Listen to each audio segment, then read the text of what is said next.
ఏదీ శాశ్వతం కాదు. నిన్ను నువ్వు ఒత్తిడికి గురి చేసుకోకు. ఎంతటి గడ్డు పరిస్థితి అయినా మారిపోక తప్పదు.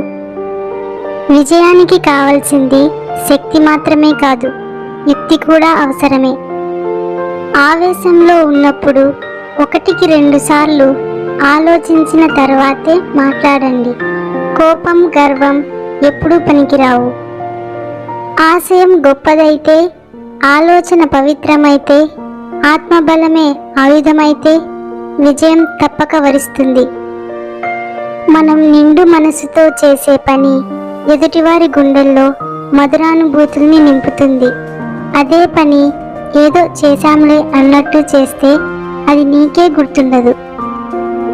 మనం మాట్లాడే మాట గోడకు కొట్టిన మేకు లాంటిది. మేకును గోడ నుండి తీసినప్పటికీ గోడకు పడిన రంధ్రం అలానే ఉంటుంది.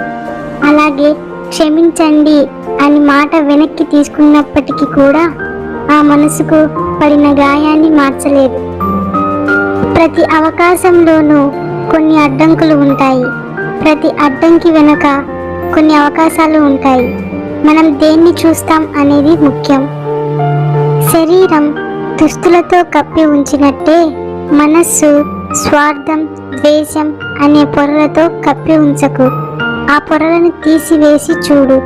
ఈ లోకం ఎంత అందంగా, కొత్తగా కనిపిస్తుందో చూడు. ఏ లోకం నీకు కొత్తగా పరిచయం అవుతుంది.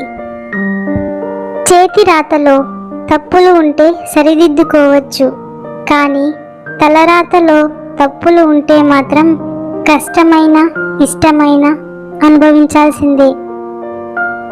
నీకున్న ఆస్తులు, అంతస్తులను చూసి నీకెవ్వరు గౌరవ మర్యాదలు ఇవ్వరు. నువ్వు చేసే మంచి పనులు, ఎదుటివారికి నువ్విచ్చే గౌరవాన్ని బట్టి నీ విలువ పెరుగుతుంది. Thanks for watching. Please like, share and subscribe for more videos.